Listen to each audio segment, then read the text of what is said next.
The Statistician-General, Mr. Rasenga Maluleke, to introduce the Deputy Minister for us, please.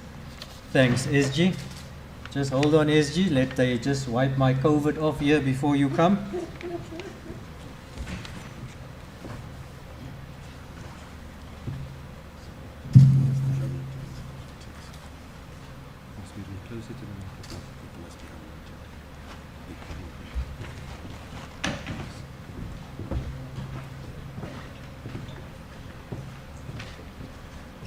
Thank you indeed, Program Director. Do I need to take my mask so you can hear me, Yandi? Take it in Okay. Thank you indeed, Program Director, and good morning to members of the public and indeed members of the media through which we always communicate to the public at large. Let me greet the Deputy Minister in the Presidency, Ms. Thembisiweya, and let me also greet the Deputy Chairperson of the South African Statistics Council, Mr. Ian Assam, and of course from the Statistics Council he is coming with Thabilioka, who is in charge of our Economics Committee of our Statistics Council. Quite interesting is that Tabi tweets a lot, even on the census. So she's no new person on matters of census, but certainly for those who have never put the face to the person, they have an opportunity today.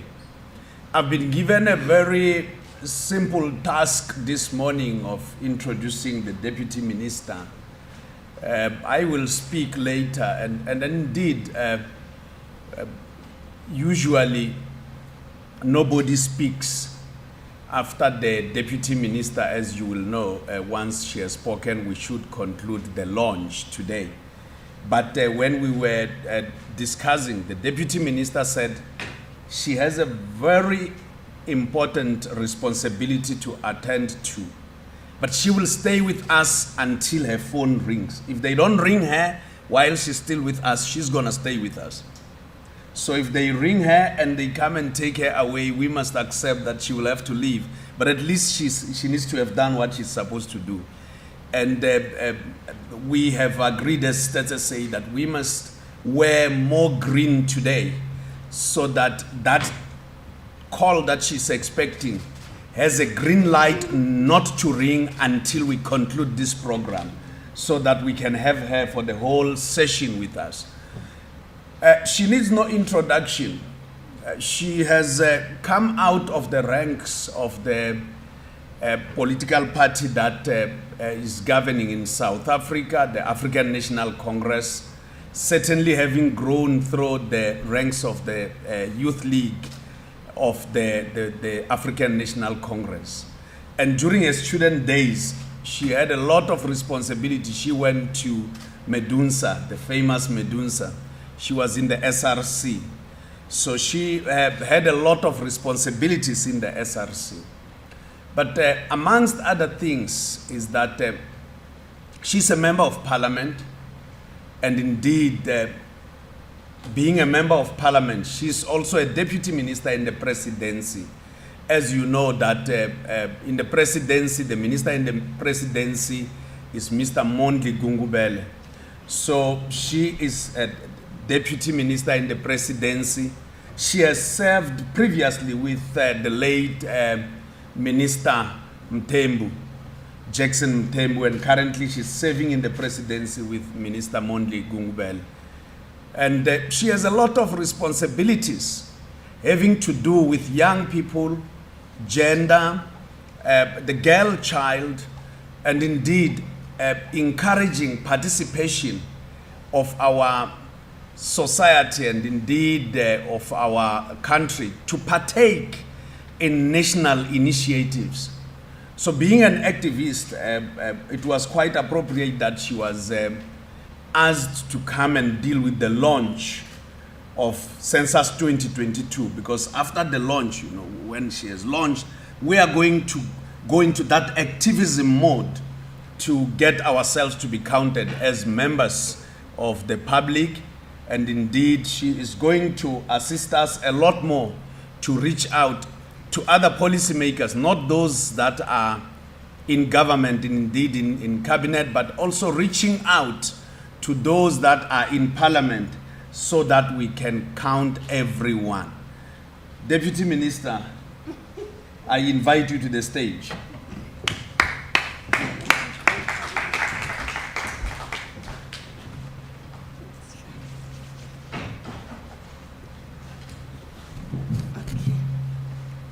I'm a bit short.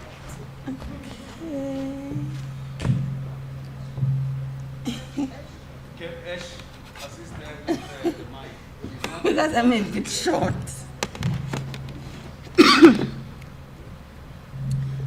Maybe it will be more audible.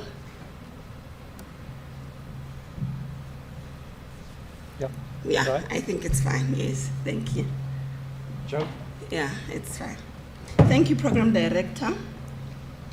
SG of Stats SA, Mr. Risenga Maluleke. The South African Stats Council Deputy Chair, Mr. Ayn Hassan. Is not Just need to okay. see the camera on. All right, Apologies. it's fine. Just hold on. Oh, I see. There. Thank you. Okay. Oh, no, it's fine. Don't worry. Thank you. Colleagues from Stats SA and the Presidency, members of the media and fellow South Africans, good morning. We're really happy today that as Stats SA, they are ready to conduct the 2022 National Census. Why is Stats SA doing this? Stats SA is mandated by the Act of 1999, Act number 6, that we must periodically conduct national census, and therefore the SG is tasked with the responsibility to ensure that we calculate the numbers of our population. Why is it important that as a country we continue to have periodic national census? For government to be able to plan long-term and short-term, to also be able to intervene in relation to policy, we need to understand the demographics of our country. I would want to make it simpler for our citizens because it's very important for them to understand the responsibility to respond to the call of Stats SA to participate in the census. As government, we would want Stats SA, independent as they are, to collate data which is going to help us to understand the households. How many people are employed, how many are not employed, who is at school, who is not at school, who is in a crèche and who's not in a crèche, why are they not so, and the household income. All of that information and data remains important so that after they shall have done their own independent process, they can be able to take us into confidence to say, this is how your population is standing, this is where they are, and therefore as government we can be able to do what we call short-term planning and also budgeting to be able to understand where are we supposed to improve in the main, where are we supposed to channel more resources, and so on and so on. We're also very proud that Stats SA, for the first time in the history of this country, we are going to do what we call digital census. In the last 3 years, from 2029, Stats SA has invested some time in conducting what we call mini census through the digital platforms. Now, for this 2022 census, we are going to utilize 3 methodologies, if I can put them like that way. There's going to be the telephone one, where we're going to be giving you a call and we conduct census through that. There is also the second one, which is a new one, which we are really proud that SG and your team, you were able to eventually bring it forth, which is the digital census, where you can go on the website of Stats SA, you register, and then after registering, you can then be able to participate in the census. And the last one, for those who might not be necessarily able to attain the 2 that I've mentioned, is where we're going to deploy our more than 1,000 field workers countrywide who are going to come to your household to come and request that they conduct census. And we're requesting and humbling to South Africans that when they come and knock on your doors, please participate with an understanding that you are feeding into what government wants to do to understand where you are in your economic standing. When they come to your houses, they are going to be identified with some form of an identification document. sticker of some sort. If you do not feel comfortable that they come from Stats SA, all of the field workers which we shall have placed, you can also go to our website to find out the information about them. We have also trained our field workers that because of the pandemic, if they can comply with COVID-19 regulations, and this is a call we keep on speaking to South Africans about, that let's comply with COVID-19, more so let us also continue to vaccinate. How are we going to assist South Africans that Stats SA collate data which is credible? It's in two formats. For us, is us training our field workers with the gadgets that we have given them, how to utilize them, how to capture the information. For you as South Africans and everybody in South Africa, is to ensure that you become as transparent as possible so that the data which they're going to collect is a true reflection of what is happening in our country. And we want to appeal to South Africans that as and when they come and interact with you in the 3 platforms that we have mentioned, please ensure that you become transparent as possible. We also want to reaffirm and reassure South Africans that the data which is collected, it is not going to be used anywhere else. That data lies with Stats SA, it is not going to be given to any state agency.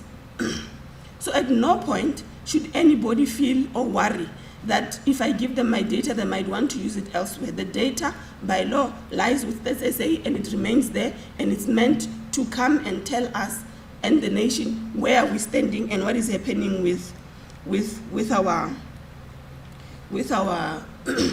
population and where they stand.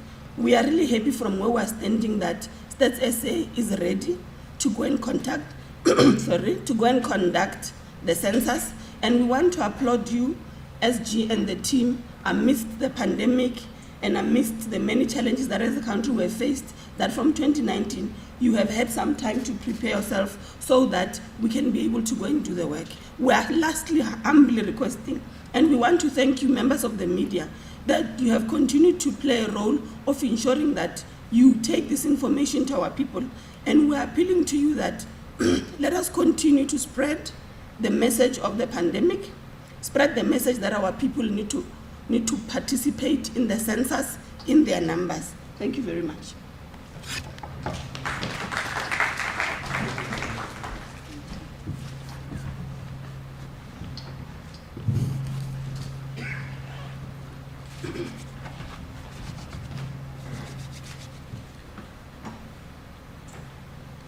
Thank you very much, TM. Appreciate.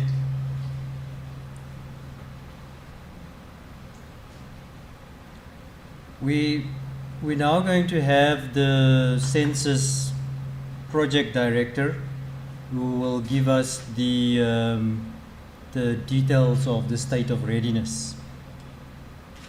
Lukman, is this you or Kelvin? Lukman, it's you.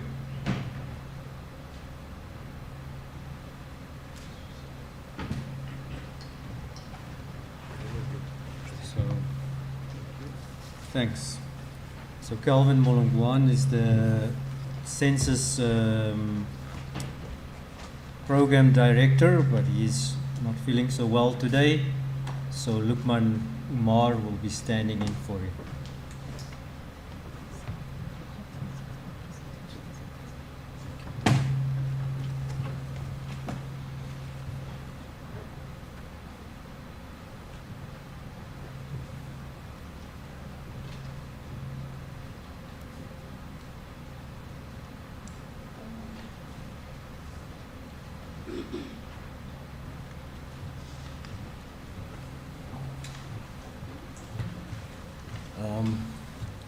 Good morning, colleagues. I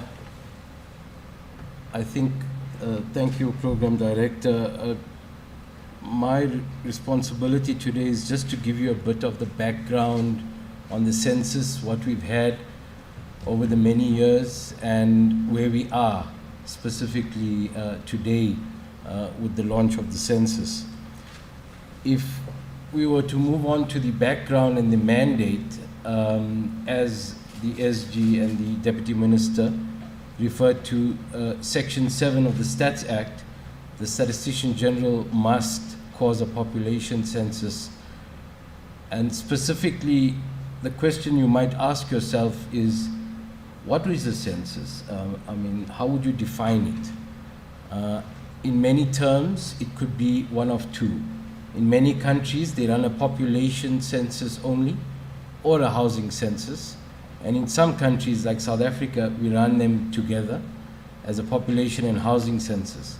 And it's effectively a stocktake, a snapshot, a point in time in the country where we've actually account for everyone within the borders of the country, and we can record the characteristics within the living quarters and also individual characteristics. Now the question you might ask yourself is, why a census? A census specifically generates diverse data. It assists in terms of planning, policy formulation, and specifically it gives insight in terms of government processes, priority areas of government, and it also allows for good public administration. So equity in distribution of government services, delineating electoral districts and boundaries. It allows for measuring the impact of industrial development, to name a few. Now, why is the census unique? All persons in the country are enumerated and nothing else can do that. If you would think of this country moving at any point in time, and when it comes to census night at midnight on the night of the 2nd, the eve of the 3rd, everything stops. And at that stage, we take a snapshot. We count everyone, including yourselves. And nothing else can give us that level of simultaneous data that's required. We record all the individual characteristics. It occurs within a defined period. It's a de facto census, but we also count between the 3rd and the 28th of Feb. And it provides data at the lowest level. Now let me explain this in slightly bit more detail. So we effectively have to break this country down into smaller pieces, and that involves mapping the country. With mapping the country, we break it into these small pieces or enumeration areas, and then we mobilize a huge team of field workers who then, as part of the publicity campaign, once we train, we unleash them in the country, and we collect individual information. This is then compiled into this vast data bank or census data bank, and which is then analyzed and assessed and disseminated. But for many people, a census is the only time that the state reaches out to them and asks them a question. And so effectively, it's a very important layer in that activity. Going back to 1994, in 1996, we had our first census, which was then followed by the Census 2001. And you'll see then the 10-year cycle that was implemented before Census 2011 and now Census 2022. We also have intercensal surveys, large-scale surveys. For example, in 2016, we visited 2.7 million households to actually account for, and this is to provide the data intercensal period within that. Now, why is the Census 2022 different, and what are we saying that we are doing differently? It's specifically in terms of the use of technology and geospatial information to provide a much faster, more efficient, and better quality product. Also, in terms of what the Deputy Minister indicated, the 3 platforms that we are utilizing. The use of technology allows the Statistician field worker to now conduct the interview on a digital device. In addition to our additional platforms of CATI and CAWI, computer-assisted telephonic interviewing and computer-assisted web interviewing. And for those, especially in COVID times, it allows us to then get your information without necessarily meeting face to face. You would ask yourself, who then gets counted in the census? That's population in dwelling units, that's the homes that you and I would live in. Population in special dwelling and institutions, such as prisons, frail care centers. Population in transit, that would be people that would be moving at the borders, at airports, leaving. At the time of census, midnight, the 2nd and 3rd, we count them. And also the homeless population. Because they are highly mobile, we pick them on census night and we ensure they are accounted for. The question you would then ask is, what do we count? Now, we've just listed a few of the themes going back to 1996 to now, where initially we had 84 questions or data items linked to them, and now to 2022 with 113 data items. There's a broad section from demographics, migration, to employment, modes of transport, but specifically separated into individual characteristics and household characteristics. I'm not going to take you into the detailed process flow, but just suffice to say, over the last 2 to 3 years, Stats SA has been testing its systems, its processes, its questions, its questionnaire, and piloted them, tested them, and reviewed them towards where we are now with the launch of the census. The detailed process flow more specifically shows you the many subsystems, complementary and supplementary data systems that actually allow us to integrate, collaborate, and enmesh into our census collection. But primarily the 3 platforms are accounted for. If I could talk to some of the key innovations for Census 2022 and what technology allows us to bring, one is the element of localized recruitment, and this is a key factor in allowing a census to be successful. We've built in-house CAPI and CAWI systems.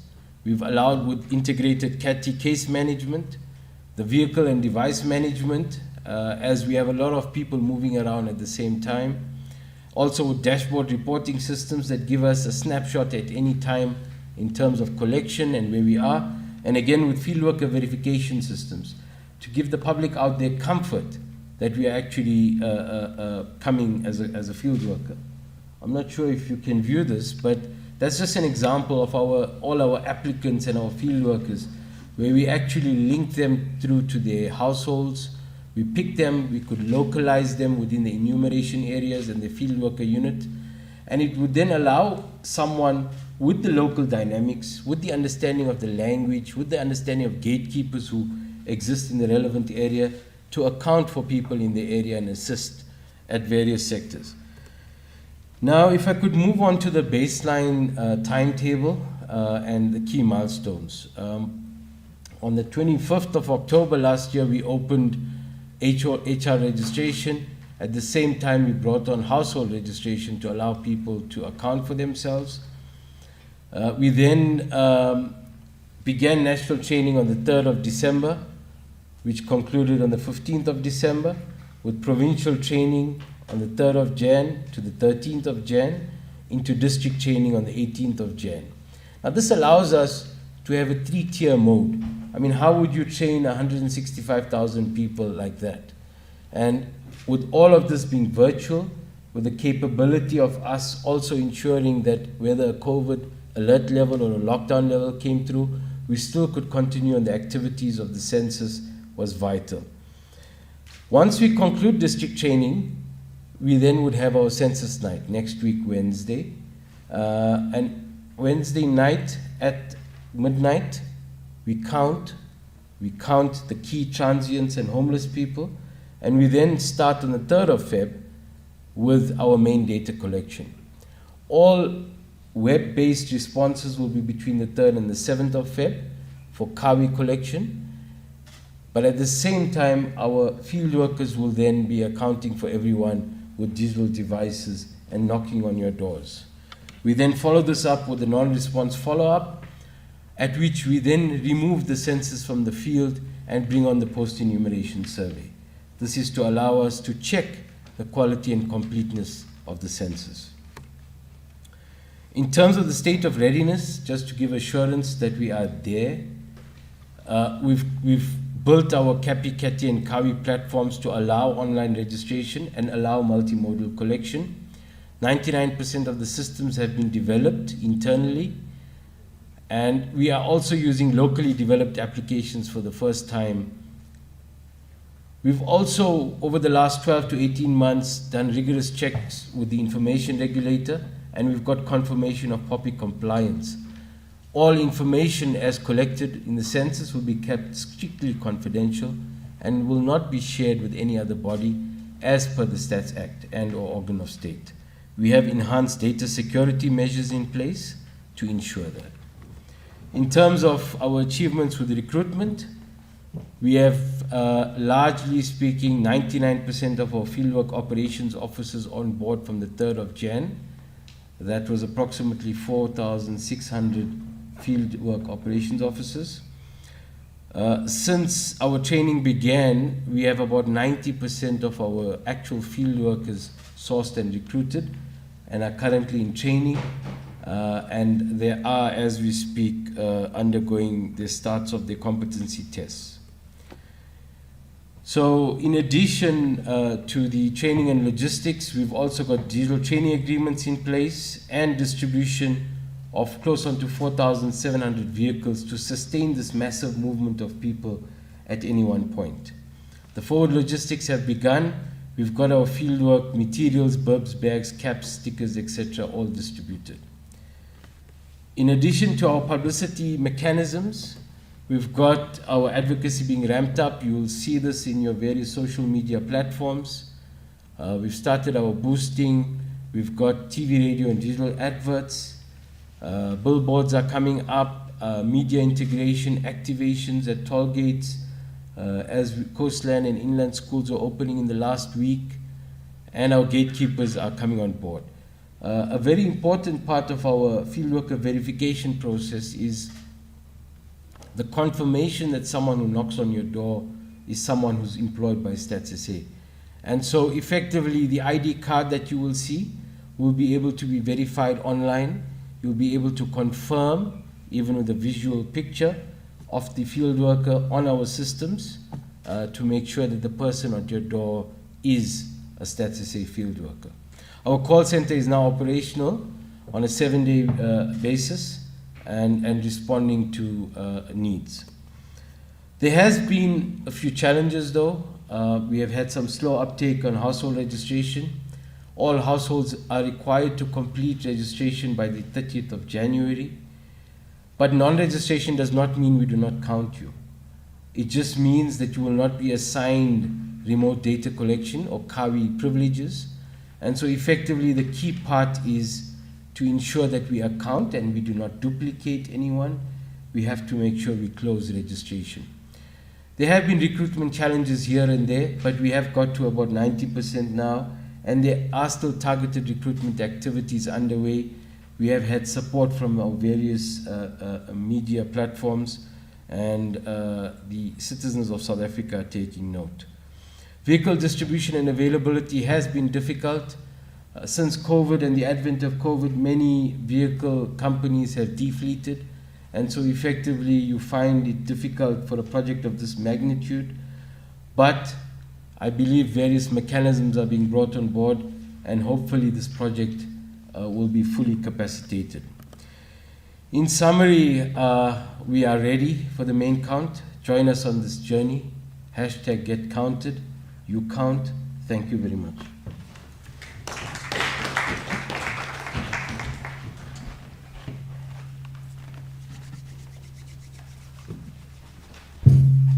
Thank you, Lukman.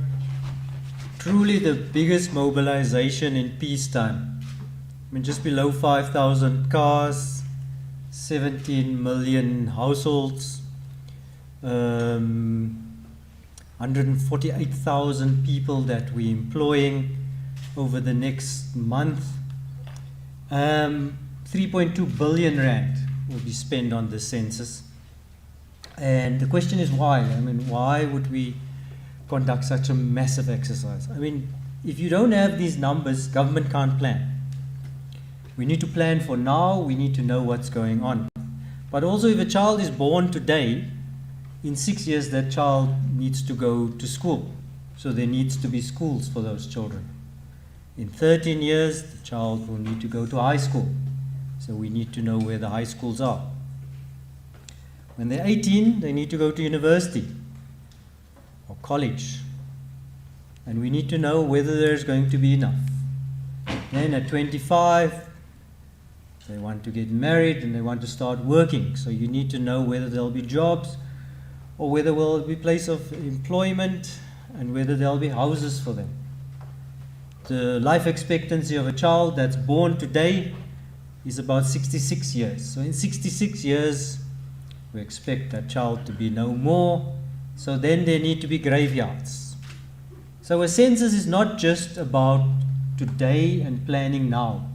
It projects 66 years ahead. For the ones who don't pass on, we need to know that our healthcare system will be strong enough to cater for those people in our country and the numbers that we've got at that time. So truly very important. Thanks, Lukman. Next on, I think it's Ian. Thanks. Ian Azam is the Deputy Chairperson of the Statistics Council. The Statistics Council is an independent body that advises both the Statistician-General and the Minister on the quality of the statistics, and they maintain the integrity of statistics right throughout the country. Thanks, Ian. Just hold on here. Sure.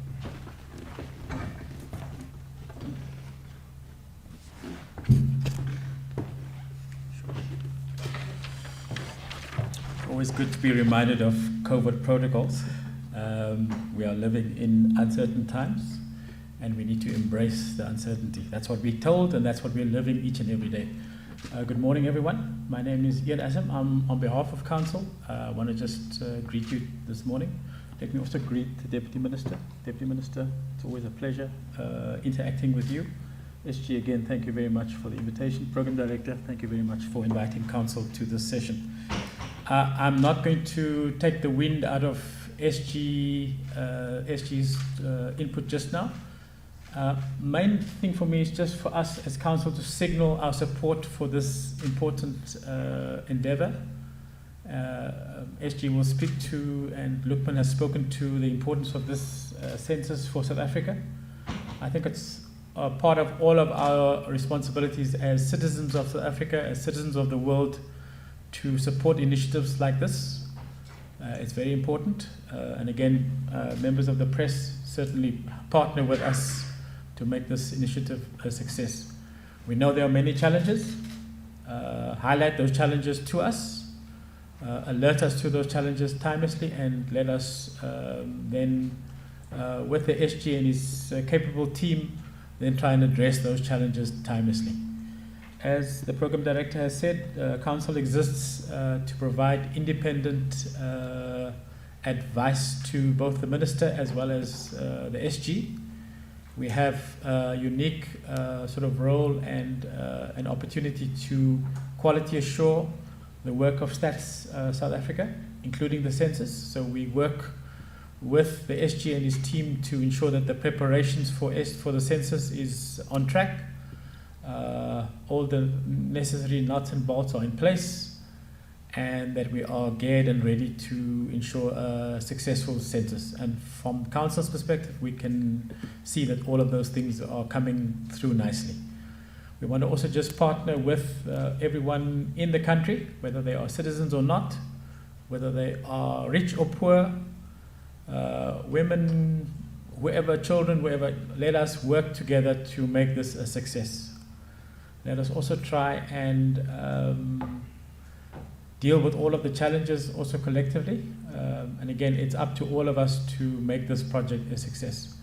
Maybe lastly, just to reaffirm that as Council, we are trying to, at all times, adhere to international statistical principles to make sure that this initiative is run on those principles, that they conform to best practice, and that we are taking no shortcuts in this census.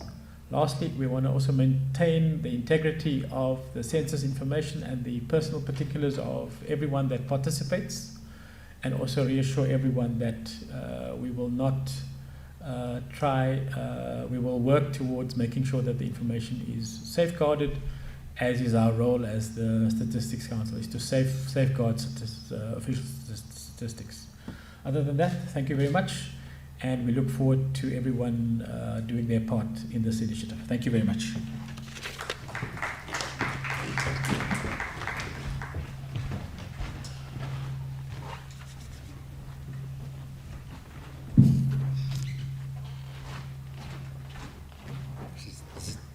is the good stuff. After this, my hands will be very clean. Thanks, Ian. Appreciate that. Next on the agenda, we've got the Statistician-General, Mr. Rasenga Maluleke. So he is the head of Statistics South Africa, but also responsible for all statistics throughout the country. So he doesn't just lead us as an organization, but also responsible for all official and other statistics. So you've got other people also producing statistics, and the Statistician-General is responsible for those. SG, please brief us.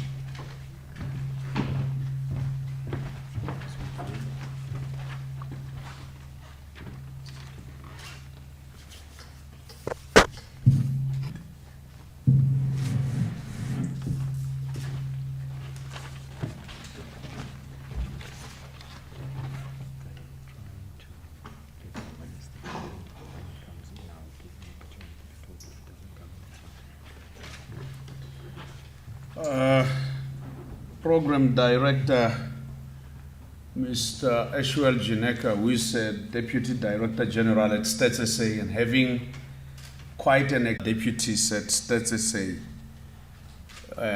not only on general matters of statistics, but also on censuses.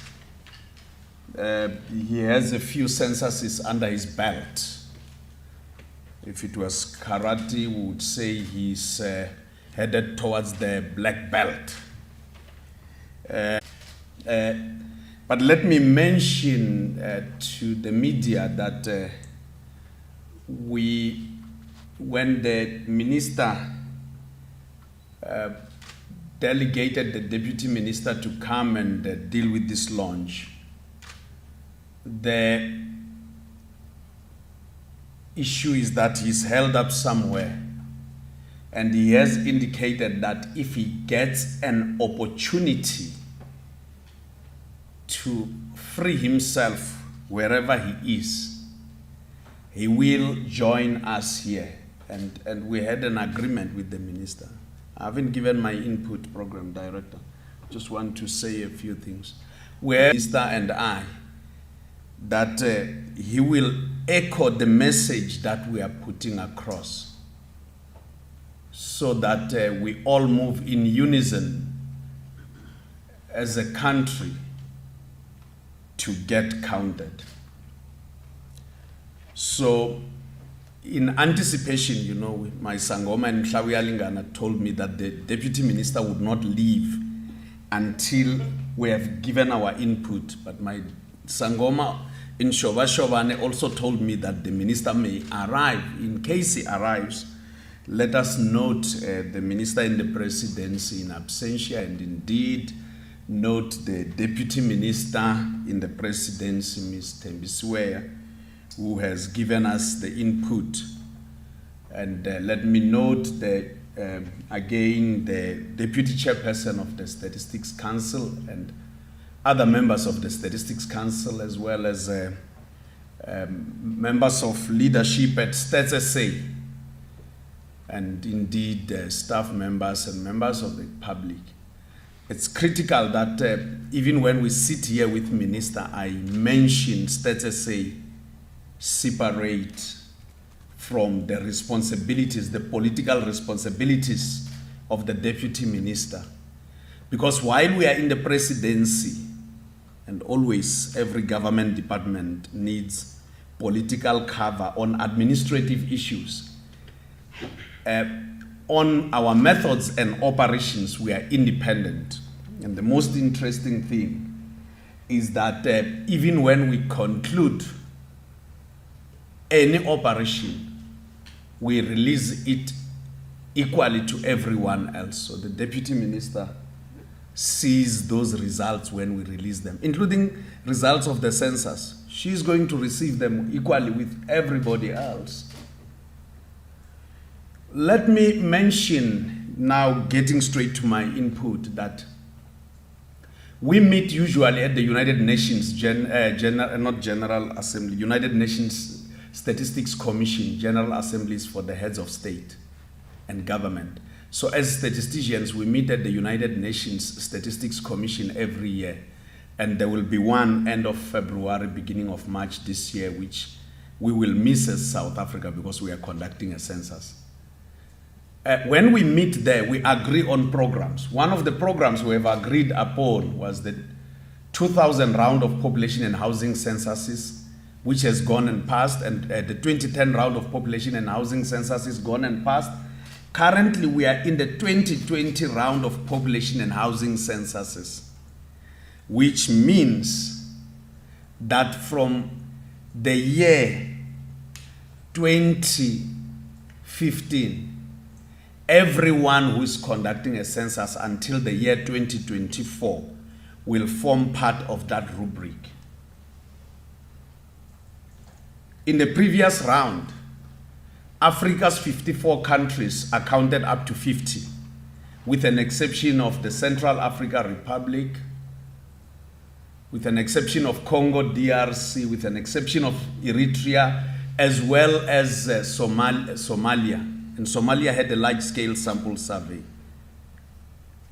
Now, we are conducting this census as the world within an environment of COVID-19, which is creating a lot more challenges to the 2020 round of population and housing censuses. In that we have seen our own South Africa, our own census being moved forward from October 2021, when it should have happened, to February 2022. In the neighboring countries, we are not the only ones. Namibia should have had theirs last year in August. It has been moved to August this year. Botswana should have had theirs in August last year. It has been moved into March this year. So right as we are in field, Botswana will be in field as well. So these are challenging times. And challenging times in terms of what COVID-19 has presented to us mean that we need data more than any other time before. And as such, I would like to appeal to everyone who finds themselves within the borders of South Africa to stand up and be counted. In the three methods that we have put in place, that is a method through which you can self-enumerate, called computer-assisted web interviews, through a method that will reach out to you by telephones, computer-assisted telephone interviews, for which people mainly have to register. And the third method, it's computer-assisted personal interviews, where our field workers will come with this smart tablets and capture every information from members of the public. There will be questions, and indeed there are questions. What happens if I don't get myself to be registered? Will I not be counted? I can assure you, members of the public, that Statistician says seeks to count everyone out there. We will count you. So even when you are not registered, it means that you will be counted by people who will be coming out there in the form of field workers on personal interviews where they will knock at your door. But we would like to encourage everyone to register so that we can deal with issues. Sorry, I just want them to see you better.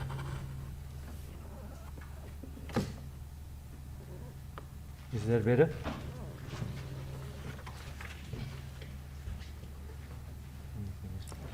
I can proceed now. SABC, I don't know whether your mic is still in good position here. And I don't want to. Is your sound okay? Okay, great. So what is happening is that we would like to encourage everyone to register. But even when you haven't registered, we will be available to count you out there, because our field workers will be out there to reach out to everyone who finds themselves within the borders of South Africa. There will be questions that will be asked. I'm in South Africa, I don't know my legal status in South Africa, so I don't want to be counted. Get counted. Get counted.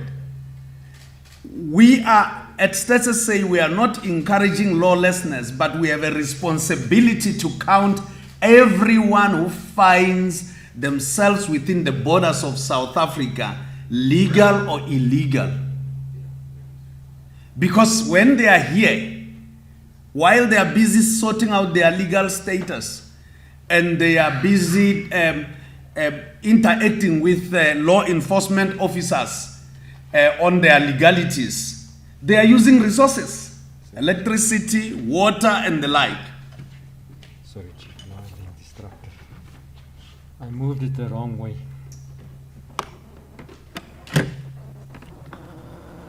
Lucky, give me a sense of when it's right.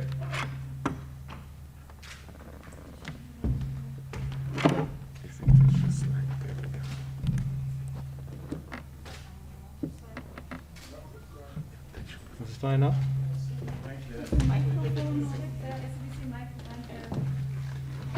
Oh, okay, this is mine. Okay, then it should be this one. Okay. Okay, it's fine. It's okay. Is it fine?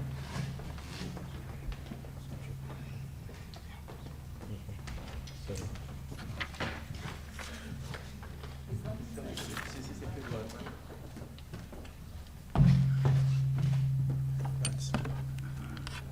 Can the COVID-19 person come and save me? There have been so many people here. Please save me from all these people, including there, more especially my mic. Yes.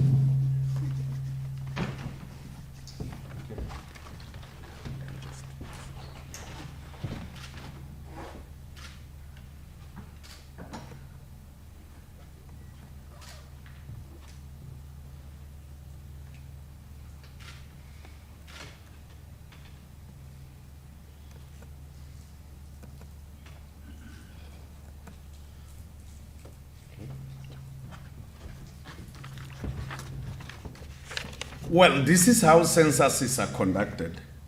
So if you have seen the moving and sorting out of the gadgets here, this is actual, you have been given a crash course on how to conduct a census. Because during census operations, there will be so many things that we have to correct out there so that we can count everyone. But the point that I was making is that we don't encourage lawlessness in South Africa, but we have the responsibility to count everyone who is within the borders of South Africa, legal or illegal. Because while those who are illegal are sorting out their legal status and are busy complying to the law, they use resources, water, electricity, and they use ablution facilities, and there's a need to plan all the time. So it is critical that members of the public, for whatever reasons they may hold, to wish not to be counted, to come out there and be counted, because we will count you. It is very critical that we understand that we have put in outreach strategies that will help us reach out to everyone. So you are going to see many more of us, Deputy Minister, wearing this green t-shirt. So when Deputy Minister arrived this morning, when they gave her her t-shirt, I had my jacket, but I said, I'm not going to be dwarfed by the Deputy Minister when she has a t-shirt. I'm ditching my jacket. Because statistics are not supposed, official statistics are not supposed to be, to be subservient to any system. They always need to stand out on their own. So when my political leader was here, I was supposed to put on a jacket in terms of tradition, like the program director. But I had to punt for statistics team Census 2022 by making sure that my T-shirt is there. So, Deputy Minister, as and when you see many of our field workers on TV, including myself who will be in the field, donning this T-shirt, don't say the Statistician-General has forgotten his jacket, because it's gonna be forgotten most of the time now, so that we encourage everyone to get counted. Let me mention also that there are those who are worried that when I give my information, Statistician doesn't comply with all processes of information handling. Let me assure the public, everyone within the borders of South Africa, that we comply with the POPI Act, Processing of Personal Information Act, the POPIA. We comply. We have engaged with the information regulator, and indeed ourselves and the information regulator have a very good relationship because they are independent, we are independent. We engaged with them and they came back to us and say, you have a long history of upholding confidentiality and having knowledge of handling personal information. So you comply. That's what they told us. So we comply with the POPIA, and it's on the basis of that that we'll be conducting this census and continue to uphold confidentiality as we have done since time immemorial. Statistician has a magnificent history of data handling, and we have never broken confidentiality. There are people who say, so when I register, what will happen? Statistician is going to eat up all my data. We are not worried about your data. We just want you to be counted. We will pay for everything. When you register, it's on Statistician's bill. How do you like that? Imagine going online, registering to be counted, and Statistician pays the bill. It's because we want to help you to make your information available so that when it's put together with other information of other people, we come up with aggregates and we come with the best picture of the country.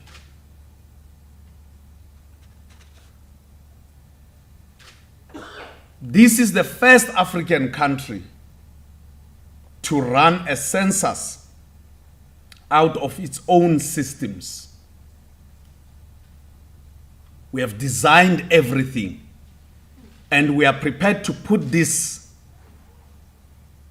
to the field. We have stress tested that. We are putting this to field so that we can share with other nations of the world, not only in Africa, other nations of the world, our systems. So let me continue, Deputy Minister, and indeed members of the Statistics Council and Deputy Chair particularly, to encourage that whether you are out there in the suburbs, in the high-walled areas, gated communities, whether you are in our farming communities, whether you are in the undulating hills of our country, in the valleys of our country, whether you are in our villages where some of us come from, Yandi, where some of us come from, and indeed whether you also from informal settlements or you have set up a place of settlement wherever you are, we are going to count you. We want to count you because you matter. So on the night of the 2nd of February, that is on the eve of the 3rd of February, we will be out there counting the homeless. After counting the homeless, we will be out there in the hospitals following up on children who have been born. Because we need to know, we need to count them. So we are leaving no one behind. And because we are running the first digital census, we want to come back with results a lot more quicker. In Census 1996, it took us 2 years to release the results. That is in 1998. For those who want to remember, we went to field on the 10th of October 1996, and we released the census on the 20th of October 1998. In 2001, it took us 2 years to release the results. We released them in 2003. In 2012, it took us, in 2011, it took us 12 months. And we will release these results within 12 months. So we want to make sure that the thirst for information that our nation has to be addressed a lot more speedily. So stand out there, wherever you are in every corner of our country, get counted. We will also count people in transit, so people going through our airports and everywhere, people in our hotels, they have to be counted. When they are through our airport, they are using facilities. When they are in hotels, they are using facilities. So stand up there, get counted. Program director, yourself also get counted. Deputy Minister, get counted. States Council, get counted. The Statistician-General also get counted. I thank you.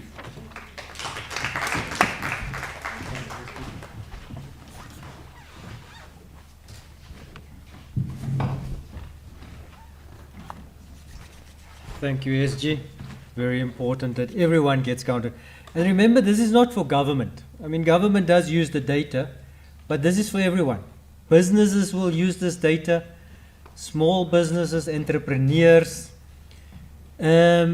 So please make sure you get counted. Please go and register, because this might be the difference for that small business between survival or not. It is one of the items. I mean, having good quality data is one of the items that could give our economy a major boost. So please, everyone, make sure you do get counted. Now we're going to show you some of the systems that we're deploying, and we've got Lucky. Lucky, you're going to do the presentation on the systems. You set up already, or you will set up now? Thanks. And thank you, SG. Thanks for that.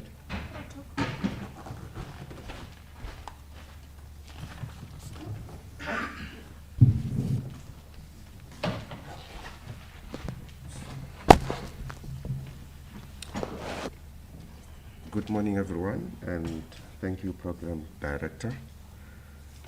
Let me take this opportunity to acknowledge the Deputy Minister, the SG, the Chairperson in the Council, the organizational executives, and all the members of the media. Just a bit louder, Lucky. A bit louder. Yeah. Can you hear me now? Is it clear? All right, much better. Thank you. My responsibility is quite simple, colleagues. It's just to ratify what has been presented here in terms of the 99% development that we've done as the organization in ensuring that we realize the dream of the multimodal collection. So what I will be doing now is to showcase what the SG has been speaking to in terms of us doing the registration such that each one of us can be counted. So I will quickly go to the registration page. So the registration page is quite simple. We have a tagline which says get counted, and the URL is also based on that, meaning that we made it as very easy as possible for each one to reach out to our registration platforms. So the URL is getcounted.statissa.gov.za. So when you go to the page, you will land on a landing page. And one thing to note also, I'm not presenting, okay, apologies.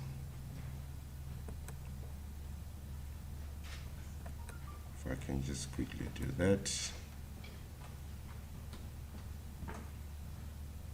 Okay. Is it showing on your side? Perfect. Thank you, Ntatoma. So the registration is meant for 2 population groups, which will be our normal SDIs, which is the special dwelling institutions, and we also have our dwelling unit, which would then have to register for them to be counted. So, It's not showing on screen. does it? You have to duplicate. Start project.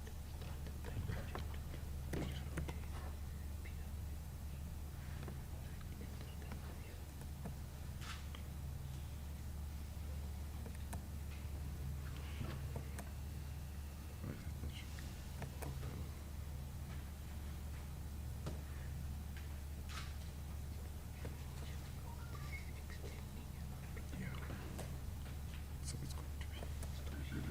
Stop sharing that. Try to do this quickly. Okay, let's do this.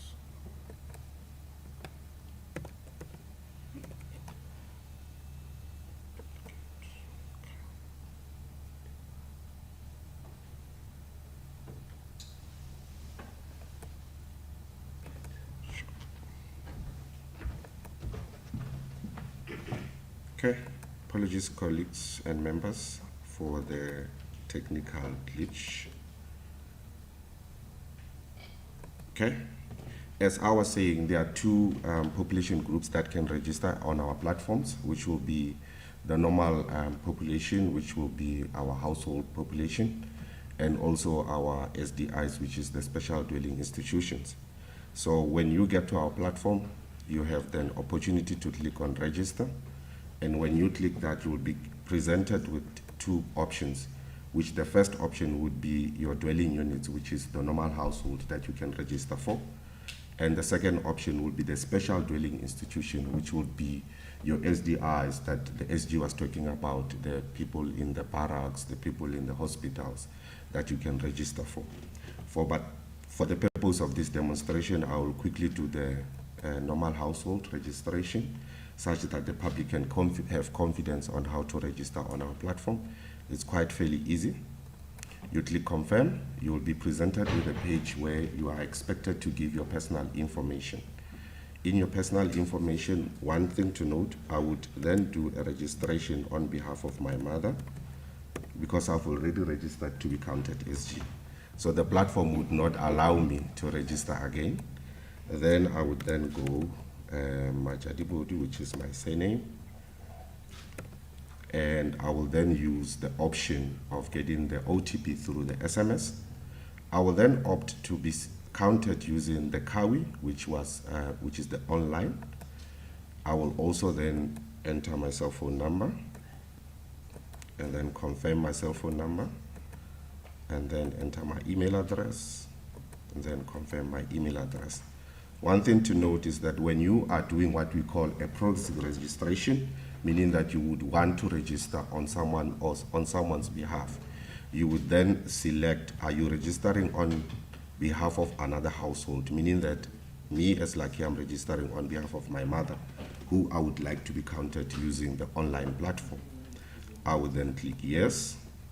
I would then click the province where my mother is residing.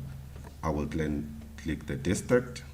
I will also click the municipality, which the main place would then be in Hammanskraal, but the main place in that Hammanskraal would then be Mashimo, and the sub place would then be Mashimo.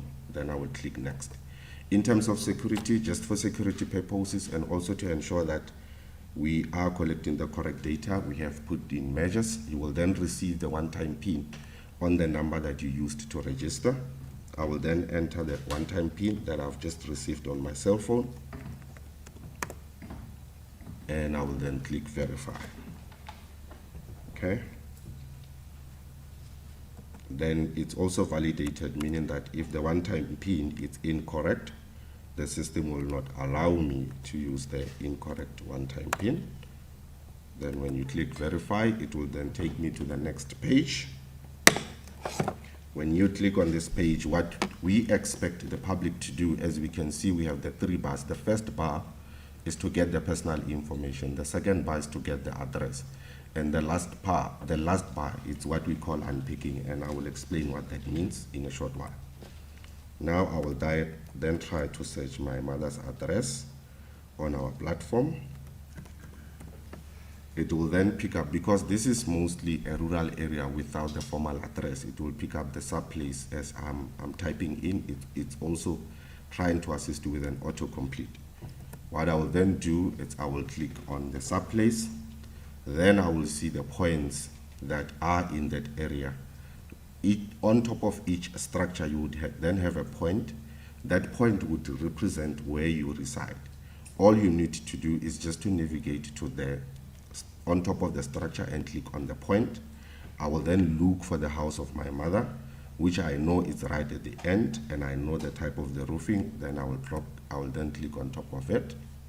Then it will expect me to give the address. Because there are no formal addresses in this instance, we are also saying if the existing pink point in your yard, please click the point, otherwise click on top of the roof. Also, you can give the street number or the earth or the stand number. In this case, I will give the stand number, which is 2092, which is, then you will then give the street name. But because there are no street names, we are also explaining there with the information that you can also supply the sub-place of that area. In this instance, I will then give the sub-place, which is Mashimo. And then I will click confirm.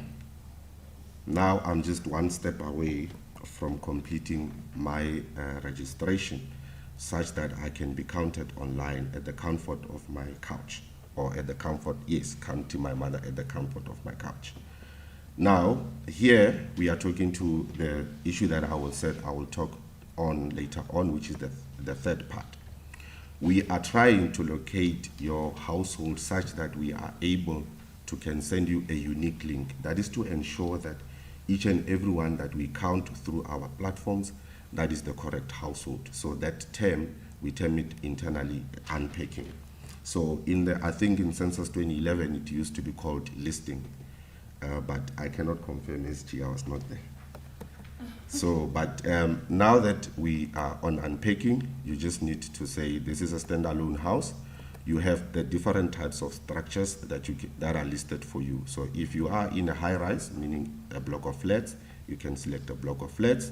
If you're residing in a semi-detached, you can select that. But as we have seen that we selected as a standalone house, then I will select a standalone house. Then you click next.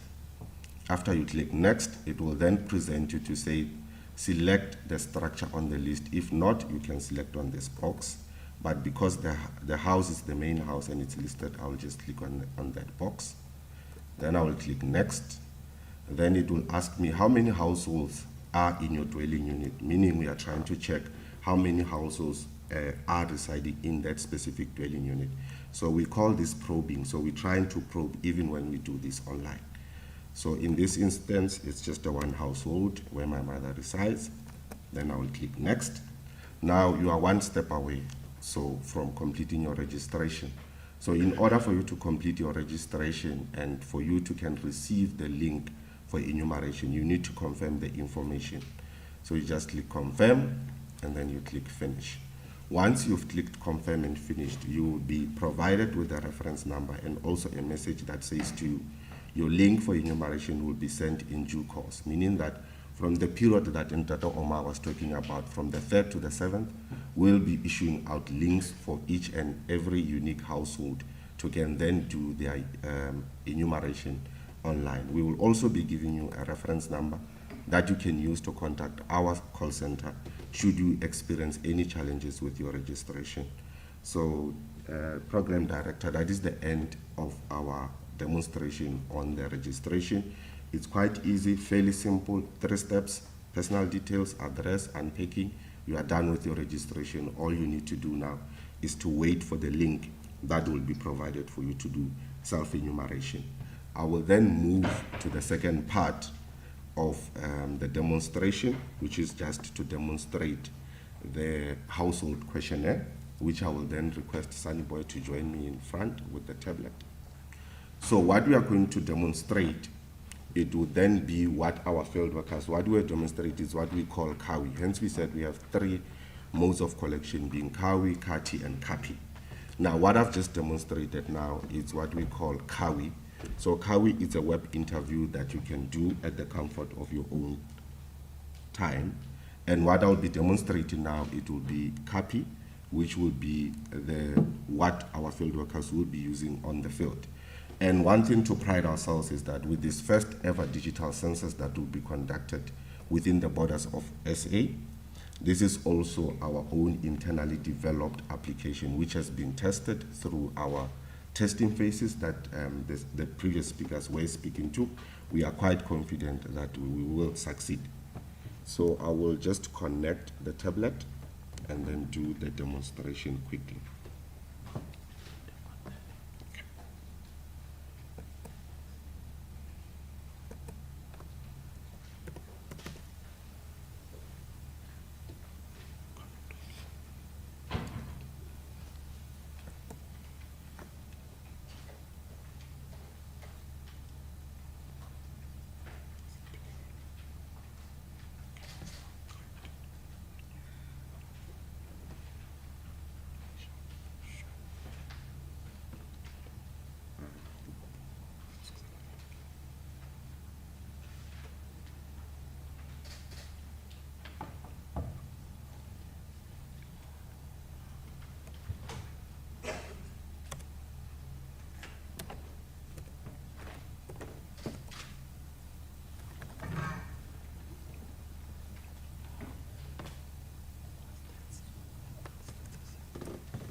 All right. Thank you, Dr. Mlamuji. So what we will be demonstrating now, members of the media and the members of the public, it's what the SG was talking about. When you see our field staff wearing green coming to your doorstep, they will be using this application to collect the information. So like we said, we have 3 modes of collection that we are deploying. The first one being Kapi, which is will be the main mode of collection. Then we have Kawi, which I've just demonstrated how you can opt for Kawi. You will then have to do an online registration. We also have what we call Kati, which is the telephonic interview, which you can then also register for you to be enumerated through the telephone. Now, when you click on My Work, the field staff will see the work allocation that has been assigned to them. So when you click on Overberg, it will then load the structures that are linked to the work allocation that are allocated to you.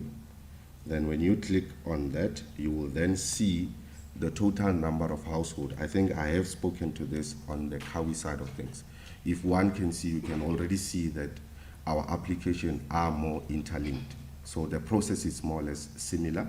So in this case, I will just demonstrate one household. When one clicks on the household, the field worker will be presented with this page, which you can then start the interview. When you start the interview, on the right side of our screen, we can see that we have all the sections that needs to be completed, which Ndado Omar has classified them as themes that one needs to complete. So when we go to the household, you will see that it will present you with an opportunity to can start adding the members of the household. So when you say add, it will ask you the name. In this case, I will just type in my name, which is then Lucky. Okay. I'll just say add.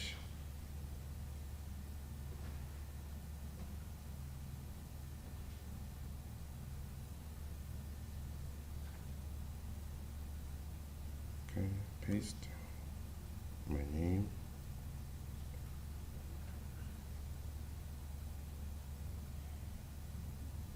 Okay, let me just type in my name, which is Lucky.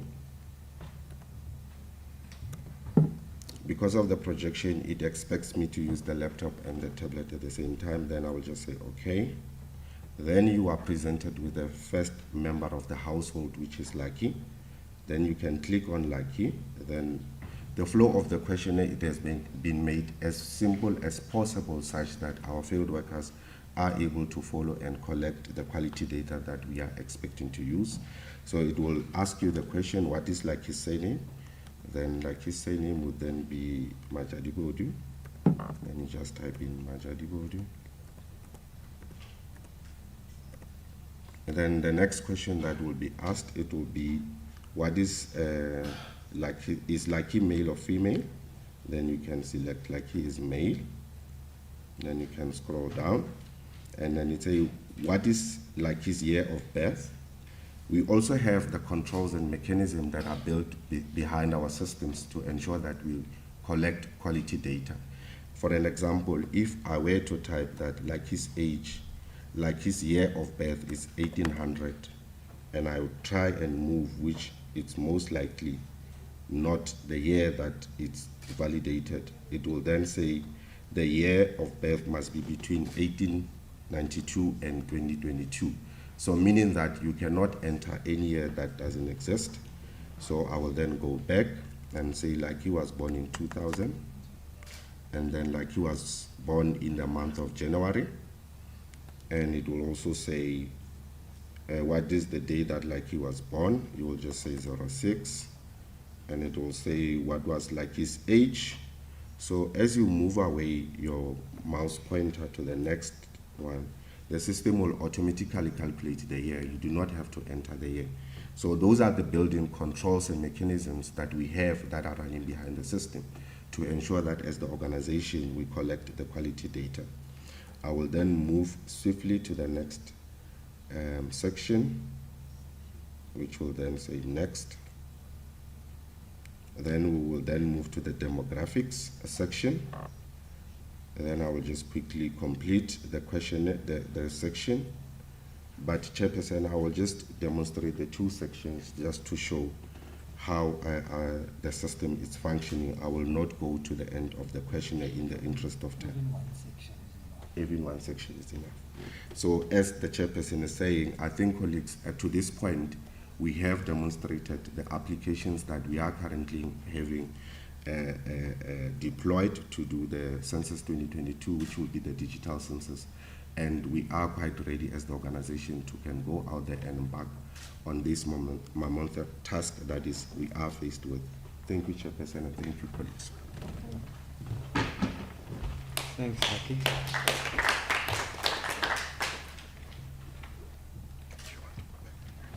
Cool, no, leave it, it's fine.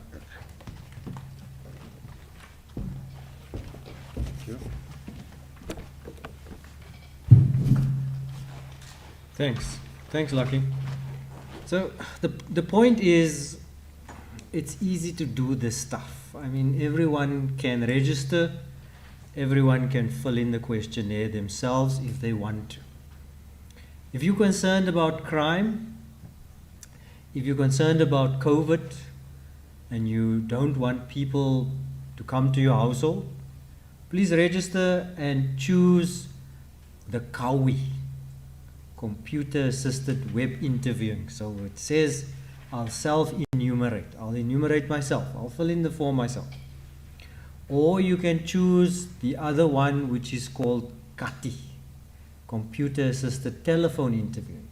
So then someone will phone you and they'll interview you. If the household is about 2 people, takes about 22 minutes, roughly 10 minutes per person, a little bit more. Household is 4 people, takes about 40 to 45 minutes. So it's not long to complete the questionnaire. If you are not comfortable with completing it yourself, choose that you want an enumerator to come. An enumerator will then come to your household. On his gadget, he's got an assignment planning So on his gadget, he can then see which households filled in this one himself and which ones he potentially needs to still go to. So there's no reason not to complete this. Whether you want people at your house or whether you do not want people at your house, please complete the census. Lucky, can I just see the teams again, please?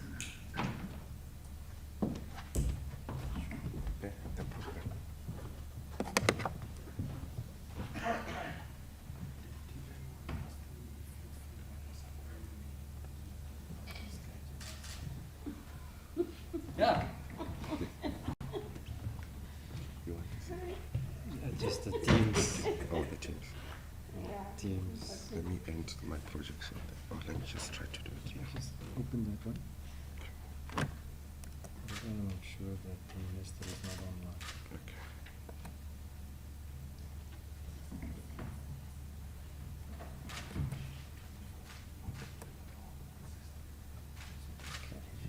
Thanks.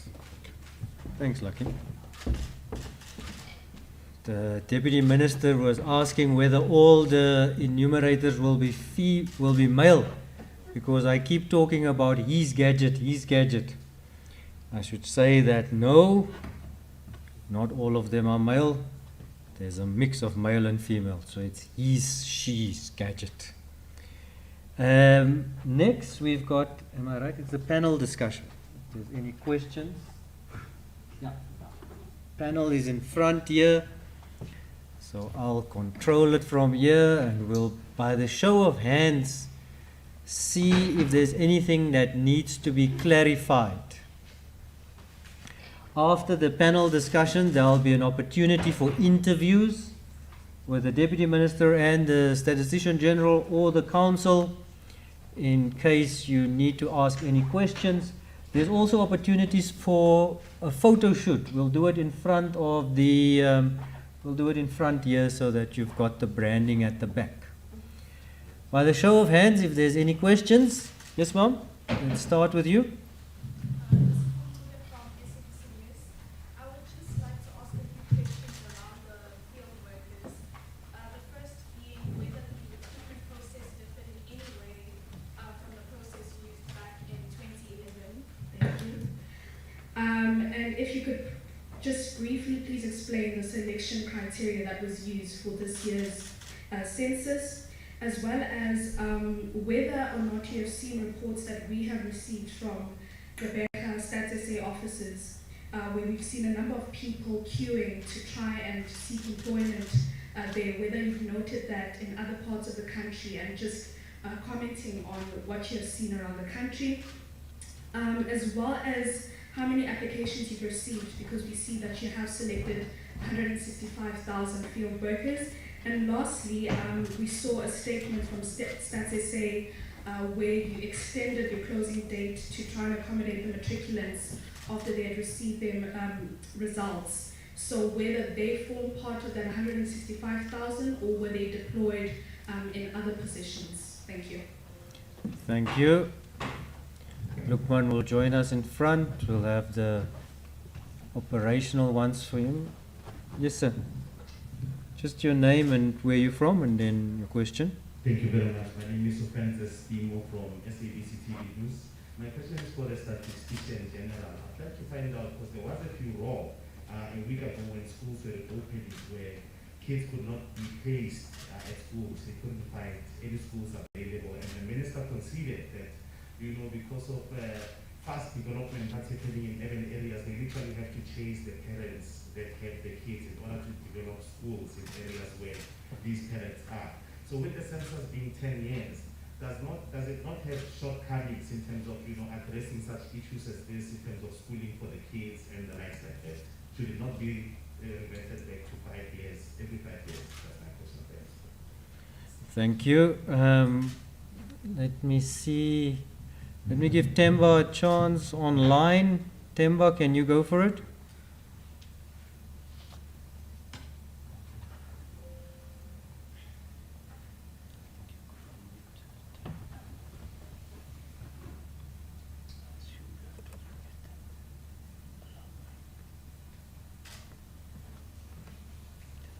Temba can just go for it, Temba. No, just a quick question. For those of us who did training, we haven't received any feedback yet. Like my training was on the 3rd of, not training, but the assessment and interview was on the 3rd of December 2021, and to date there's been no feedback. Thank you. Thank you. So feedback for the trainers who got training. Let's deal with those ones. I don't see any other hands. Let's deal with those ones and then we'll have another round. Lukman, we maybe start with you or the SG. Do you want to start? Then Lukman start and then we'll take it from there. Yeah, come here.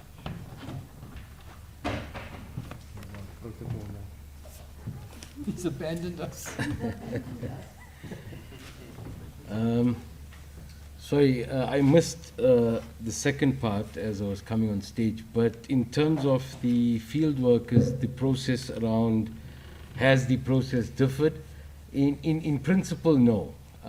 We have recruited people via a mass process of sourcing and identification based on where you live and reside. In previous censuses, this was done manually. 2001 and 2011, we used to put paper adverts in the newspaper. You used to cut them out, fill them in, drop them off with your documents. This was then captured manually or effectively assessed by a local office, and then you were called for training and or then appointed. In 2011, it was done in a similar process. But 2021 is fully electronic. So you capture your information on the recruitment portal. That information also has the capability to get your coordinates, your X, Y, which allows us to zero you in and put you into a location to bring you to your nearest training venue and identify you better.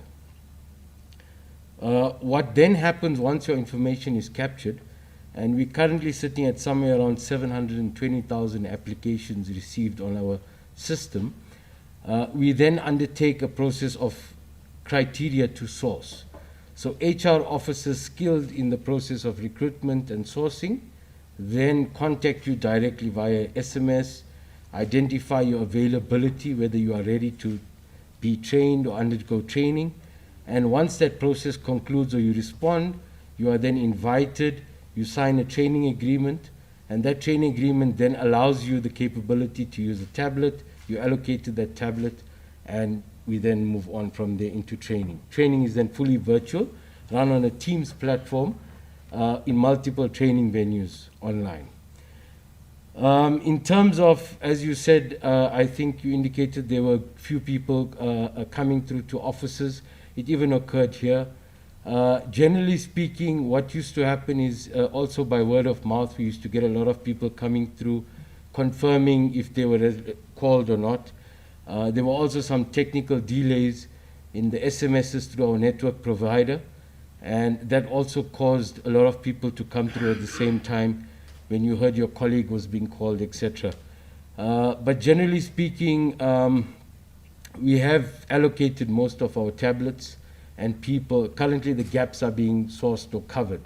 When we say gaps, so as I said initially, we actually had split the country into over 100,000 pieces, and each piece is allocated to a person as they come in for training.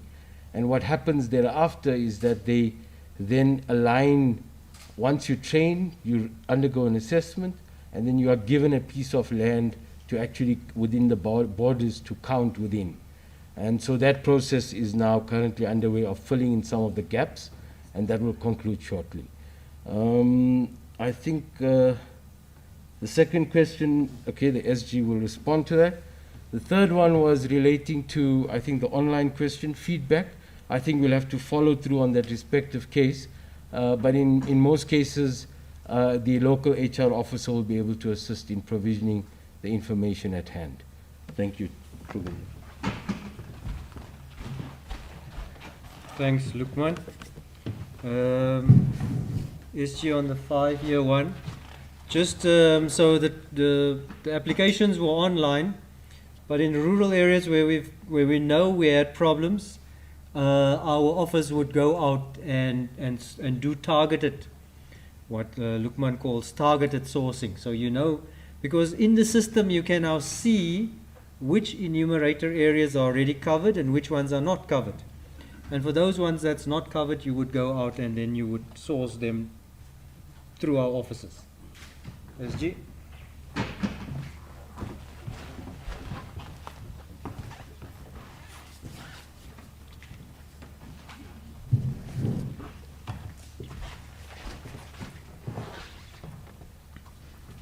These colleagues, on the question you are asking, they use words sourcing, or these are technical terms for our internal use.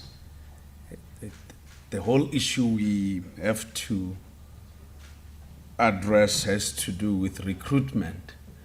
And indeed, the comments you have been getting in the media, not only SABC media, but also other media houses on people, potential field workers reaching out to our offices, to our provincial offices, district offices, even here in the national office.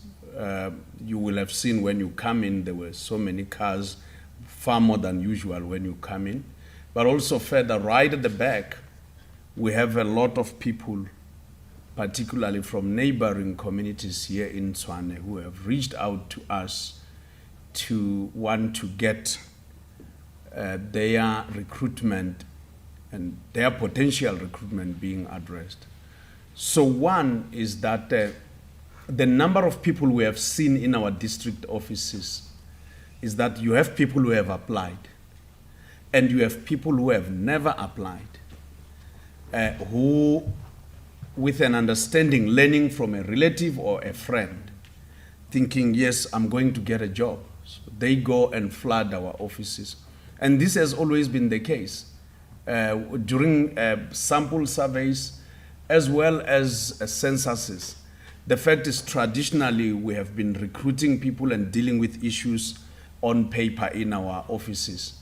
So it's a combination of different people. People who have applied who want to get their issues sorted out, and some of them have applied. We were supposed to send them a unique code, and some didn't receive it owing to the network and the areas and remoteness where they are. And the only way they can do is to call. But some people don't believe in calling. They believe in arriving there in person. If you see me in person and you know that I'm unemployed and you know that I have 2 children or 2 siblings, on a niece and a nephew that I must feed, you will gravitate towards me. So it's always the case when you have employment and large-scale employment. So we know that this will be ongoing until we close, but we are addressing every issue. And we have actually dealt with the bulk of them. Just as of last week, there were so many people in our district offices, in our provincial offices. Offense, the question you raise also about this issue of conducting a census every 10 years so the information gets outdated. Firstly is, in official statistics, the number only gets outdated when it's replaced by a new one. So if there is no new number, that number remains in force. That is why we always qualify it as of 2011, as of 2015. That is the first thing. The second issue is, indeed, yes, as regards population statistics or the number of people in our country, we know that in 1996, we had about 40 million people. In 2001, we had about 45.7 million people. In 2011, we had 51 million, and as of our media estimates, we have about 61 million. So we have been tracking the population. But how do we mitigate for the 10-year gap? We have what we call mid-year population estimates. And Diego seated there, right there next to you, is responsible for that. So every year we release a population estimates as of the 1st of July in that year. So we can already tell you between 2011 and 2021 how our population has been growing in terms of annual growth, and of course we are able to talk about the number of children. So we can already tell you that we know that there are about 17,000 children aged 0 to 14 years, and we already know that we have about 20,000 people aged 15 years to about 39 years or something like that. We know that we have 5.5 million people aged 60 years and above. So we already have that, and we can unpack that by province. So we know that in Gauteng, we have about 26.3 of our population, more than a quarter of our population in South Africa is in Gauteng. And we can readily tell that the provinces of Gauteng, KwaZulu-Natal, which is sitting at about 11.5 million people, as well as the Western Cape and the Eastern Cape, account for about 70% of our population. We are tracking the population at all times. So for planning, that information is there. And as regards particularly what we have seen with schooling, we also released from our general household survey, which is a sample survey. So we already know that as of 2018, there were about 435,000 households that had increased in the country. And of those, a third of those were in Gauteng. And in the provinces of Western Cape, Gauteng, and the Northwest, we see a proliferation of the increase in the number of households. So we keep on tracking this. So information is always there. And we appeal to members of the public to use it at all times for planning. And particularly throw yourselves offensive from media houses. Help us dish it out to members of the public. I thank you so much, Program Director. Thanks.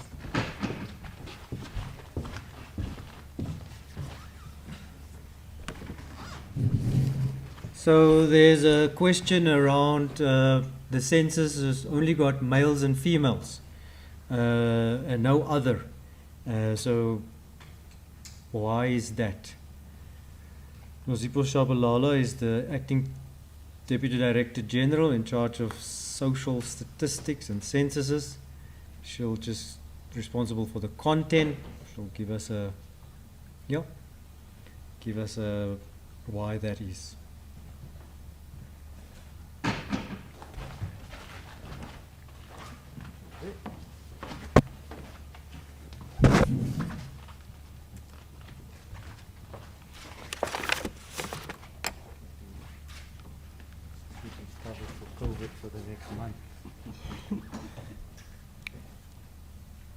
Good morning. Good morning.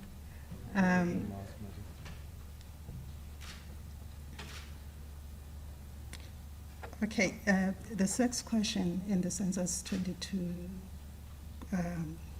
questionnaire. Nobody is going to hear Nozip, a program director. I've got it for you. Okay. In the Census 2022 questionnaire, the sex question refers to the biological makeup of the person or the sex that is assigned at birth. And so that is what we are covering in the Census 2022. However, this is not to say we are blind to the need of the identification on the profiling of the other groups. However, upon the research that we have conducted, we have seen that the question on sex, including the LGBTQI groups, it requires an array of questions that you need to have tested intensively before the census and also piloted. and perhaps also conducting just a standalone survey to understand, or a standalone study to understand the proper questions that you need to ask in order to be able to measure that group.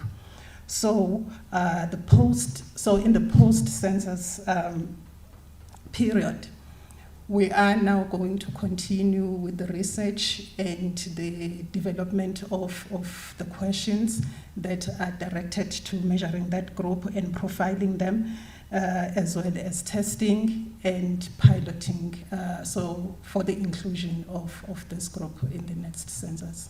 Thank you. Thank you.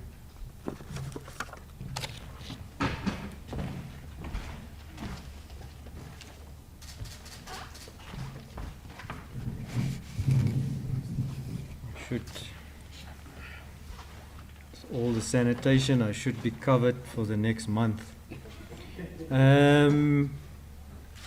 So you need a special survey or more research done you can't just start research in a census like this.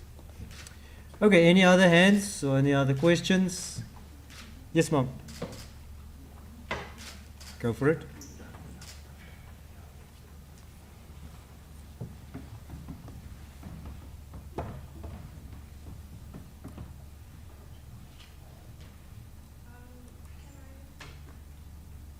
Just hold on, okay. Yeah.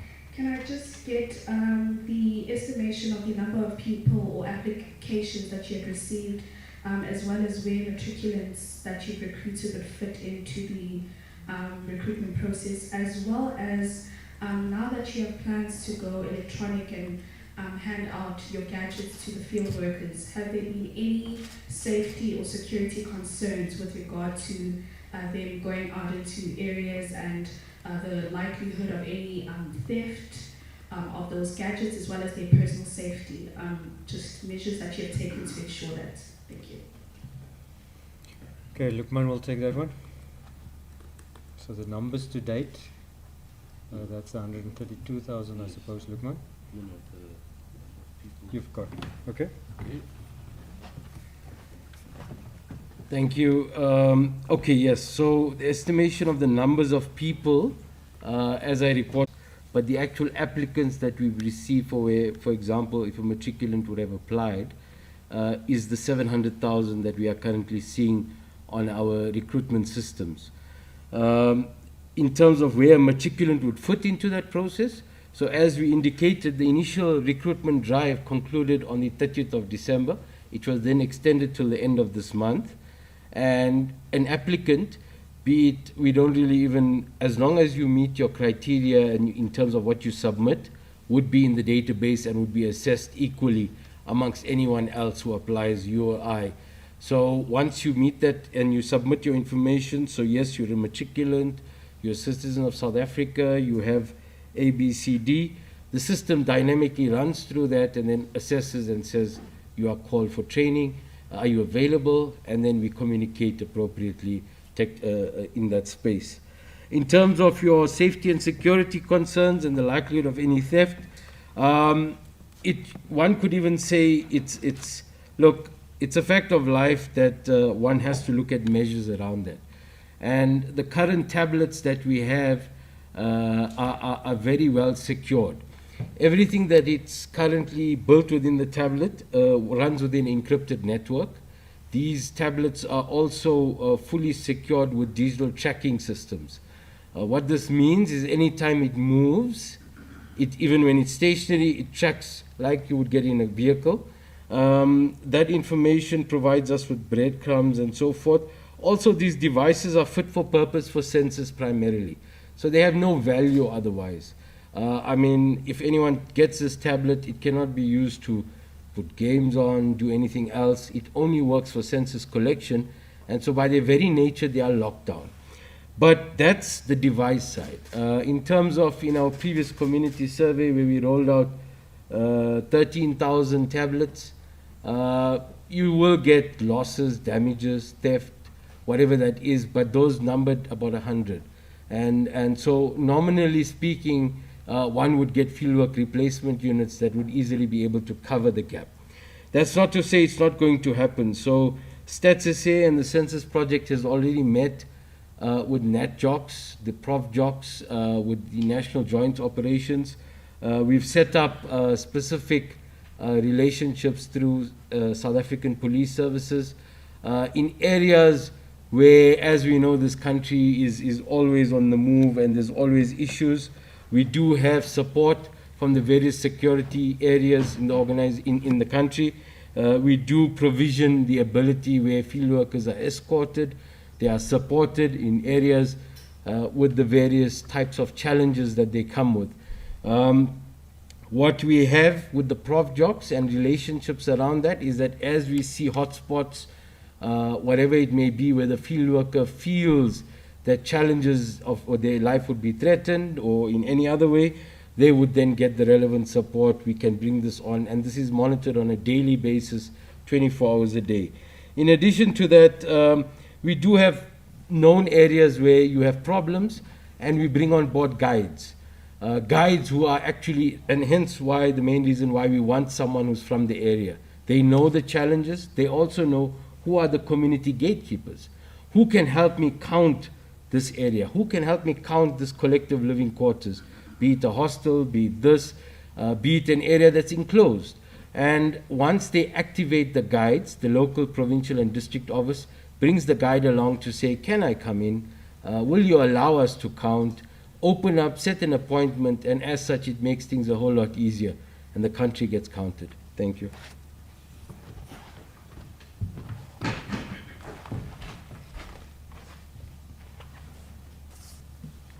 Okay. I think thanks for that. I don't see any other hands. Now we'll allow for interviews and a photo shoot here in front. So media can indicate who wants interviews with whom. There's some food as you go out the door on your left hand side. So please grab some food there.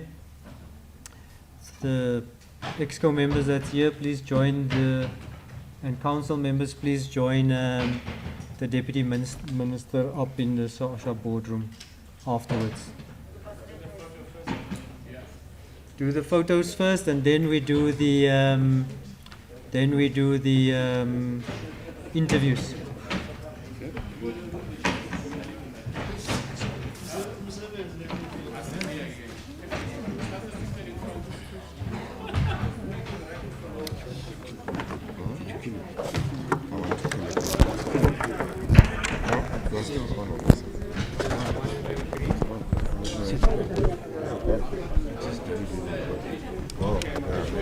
Maybe I filled it through my pocket. Okay.